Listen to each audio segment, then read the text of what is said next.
بھی اندازہ لگانا چاہ رہا تھا۔ میں قبرستان پہنچ کر اپنی بیوی کی قبر کے پاس پہنچا تو اس کی قبر کی حالت دیکھ کر میرے رونگٹے کھڑے ہو گئے۔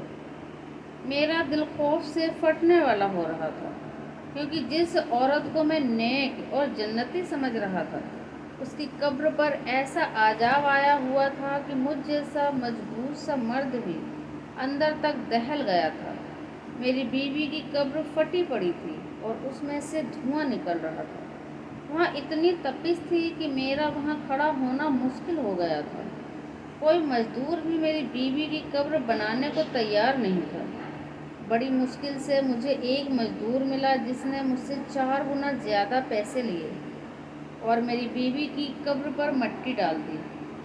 یہ سب اس مزدور نے دور سے کھڑے ہو کر کیا تھا۔ میں گھر پہنچا تو میری حالت نہایت خراب ہو رہی تھی۔ سب نے میری حالت کو بیوی سے جدائی کا غم سمجھ کر مجھے سہارا دیا اور تسلی دینے لگے، جبکہ میں حیران تھا کہ آخر میری بیوی پر اللہ کا عذاب کیوں آیا۔ وہ تو نیک عورت تھی، میری نظر میں تو بیوی کی ایسی کوئی غلطی نہیں گزری تھی۔ میں سوچ سوچ کر پاگل ہو رہا تھا کہ میری بیوی کی اصل حقیقت کیا ہے، اور جب مجھ پر اپنی مرحوم بیوی کی حقیقت کھلی تو میرا دل پھٹ گیا۔ میں اپنے والدین کی اکلوتی اولاد تھا۔ ہمارے گھر میں کل 4 افراد رہتے تھے، میں، میری ماں باپ اور میری بیوہ پھپھو جو میری دوسری ماں جیسی تھی۔ جب میں کالج میں پڑھتا تھا تب میری والدہ کا انتقال ہو گیا تھا اور ہم 3 لوگ باقی رہ گئے۔ ماں کو کھونے کا غم مجھ پر پھر بھی بہت بھاری ثابت ہوا تھا۔ میری ماں بہت نیک عورت تھی۔ مجھے میری پھپھو اور میرے ابا نے میری ماں کا غم بھلانے کے لیے بہت سہارا دیا اور ہر وقت میرے ساتھ لگے رہتے تھے۔ وہ دونوں کوشش کرتے تھے کہ مجھے اکیلا نہ ہونے دیں۔ میں ہمیشہ سے ہی ان کی توجہ کا واحد مرکز رہا تھا۔ پھر میں بھی کچھ عرصے بعد سنبھل گیا اور دوبارہ سے اپنی تعلیم کا سلسلہ شروع کر دیا۔ میں پڑھائی سے فارغ ہوا تو میرے ابا اور پھپھو کو میری شادی کا شوق ستانے لگا۔ میں نے حامی بھری تو زور شور سے میرے لیے لڑکی تلاش کی جانے لگی۔ تب میری پھپھو کو اپنے مرحوم شوہر کے خاندان میں ایک لڑکی کا خیال آیا جس سے پھپھو کا کافی ملنا جلنا رہتا تھا۔ انہوں نے ہمیں بتایا کہ وہ لڑکی کم عمر سی ہی ہے، بہت سنجیدہ اور نیک تھی۔ اس کے والدین نہیں تھے اور وہ 2 بہنیں تھیں اور ایک چھوٹا بھائی تھا۔ مشکل 20-21 روز ہوئے تھے کہ میری پھپھو میری دوسری شادی کرانا چاہ رہی تھیں۔ میں پھپھو سے ناراض ہونے لگا کہ انہیں میری مرحوم بیوی کا احترام کرنا چاہیے اور کم سے کم اتنی جلدی مجھ سے شادی کی بات نہیں کرنی چاہیے تھی، جبکہ میں اسی صدمے میں تھا۔ پھپھو نے تحمل سے میری ناراضگی دیکھی اور پھر مجھ سے کہنے لگیں کہ وہ بوڑھی ہو گئی ہیں، اس لیے مجھے یا میرے بیٹے کو نہیں سنبھال سکتی۔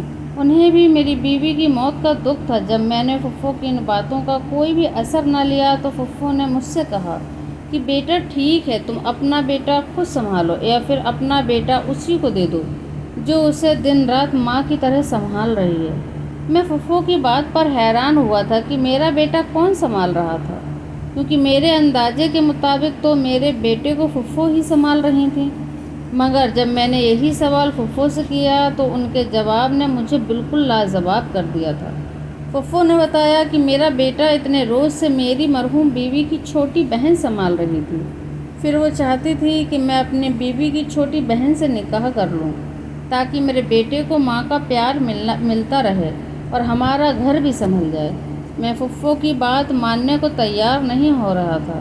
میں اپنی بیوی کی جگہ کسی کو دینے کے لیے ابھی تیار نہیں تھا، مگر پھپھو کا دن بدن مجھ پر زور پڑتا جا رہا تھا۔ وہ ہر دن مجھے میرا بیٹا دکھاتی تھی جو نہا دھو کر بالکل صاف ستھرا ہوتا تھا۔ پھپھو کی ضد تھی کہ میں بیٹے کی خاطر اپنی بیوی کی بہن سے نکاح کروں اور اسے ہمیشہ کے لیے اپنے گھر میں رکھ لوں۔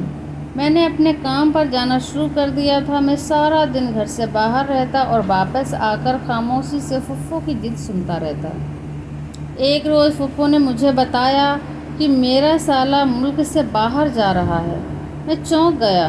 مجھے میری بیوی اپنی زندگی میں ہی بتا چکی تھی کہ اس کے بھائی کی تعلیم مکمل ہو چکی ہے اور وہ نوکری کے لیے ملک سے باہر جانا چاہتا ہے۔ میری بیوی کوشش میں تھی کہ اس کے بھائی کے باہر جانے سے پہلے اس کی بہن کی شادی ہو جائے تاکہ وہ بعد میں اکیلی نہ رہ جائے، مگر اسے کوئی مناسب رشتہ نہیں مل رہا تھا۔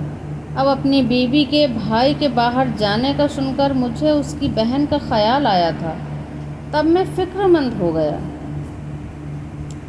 اب مجھے خیال آ رہا تھا کہ اگر میں مزید انکار کروں گا تو میری سالی میرے بیٹے کو سنبھالنے کے چکر میں ساری عمر کے لیے کنواری بیٹھی رہ جائے گی، یا پھر اس کی شادی کر دی جائے گی اور میرے بیٹے کو سنبھالنے والا کوئی نہیں ہوگا، کیونکہ پھپھو تو واقعی بیمار اور کمزور ہو گئی تھیں اور ان کی بینائی میں بھی کمی ہوتی جا رہی تھی۔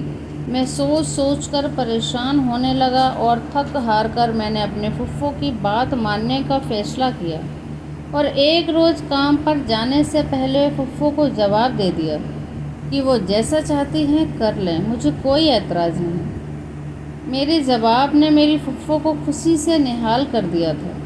میرے جاتے ہی شاید انہوں نے پیچھے تمام تیاریاں شروع کر دی تھیں۔ میں جیسے ہی کام سے باہر شام کو آیا، یہ دیکھ کر حیران رہ گیا کہ پھپھو نے میرے نکاح کی ساری تیاریاں مکمل کر لیں۔ میں تو ویسے بھی اس بات کے لیے خود کو راضی کر چکا تھا، تبھی میں خاموشی سے نکاح خواہ کے سامنے بیٹھ گیا اور اپنے بیٹی کی خاطر یہ نکاح کر لیا۔ نکاح کے بعد میں اداس تھا، اپنے کمرے میں بند ہو گیا تھا۔ مجھے پریشانی تھی کہ نہ جانے میری یہ دوسری بیوی اپنی بڑی بہن کی طرح سمجھدار اور خوش مزاج تھی یا نہیں، اور یہ بھی کہ نہ جانے وہ میرا گھر کیسے سنبھال پائے گی۔ مجھے نہیں لگتا تھا میرا دل اپنی پہلی بیوی سے مطمئن تھا، ویسے دوسری بیوی سے بھی کبھی مطمئن ہو پاؤں گا۔ اس نکاح کے بعد بھی میرے وہی معاملات تھے۔ میں صبح سویرے کام پر چلا جاتا اور شام کے وقت گھر لوٹتے ہی اپنے کمرے میں بند ہو جاتا تھا۔ میری دوسری بیوی نے خاموشی سے میرا ہر کام سنبھال لیا تھا۔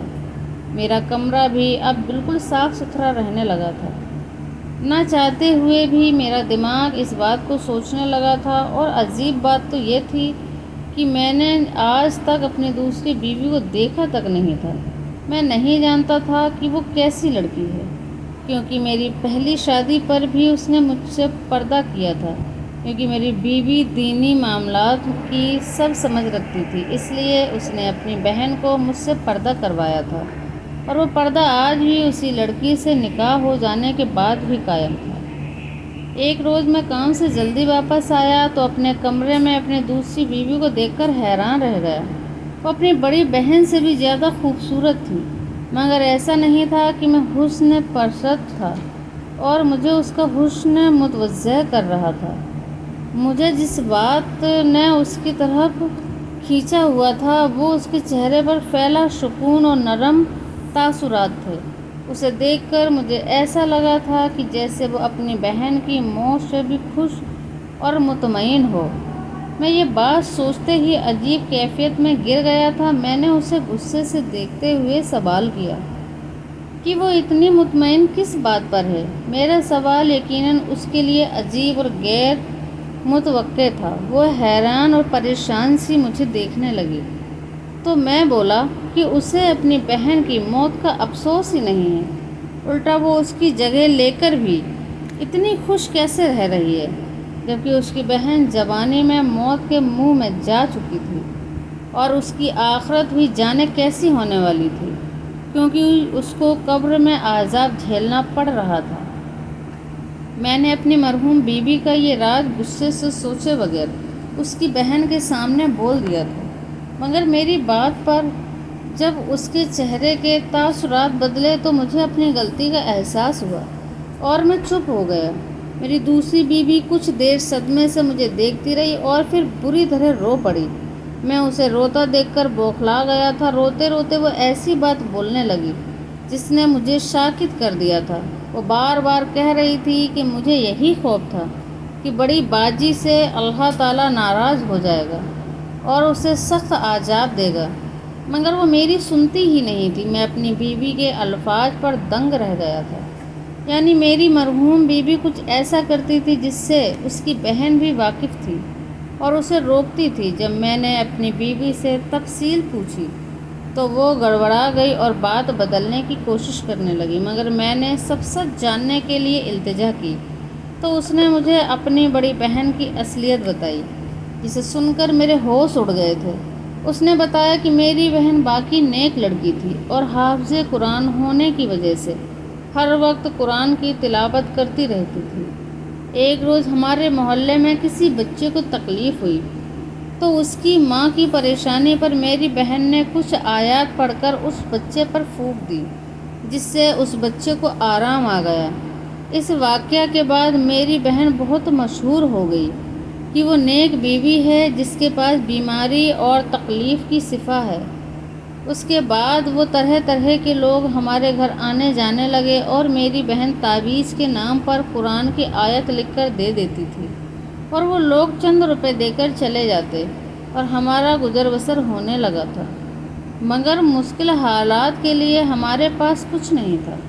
اچانک ہمارا بھائی کا ایک گردہ فیل ہو گیا۔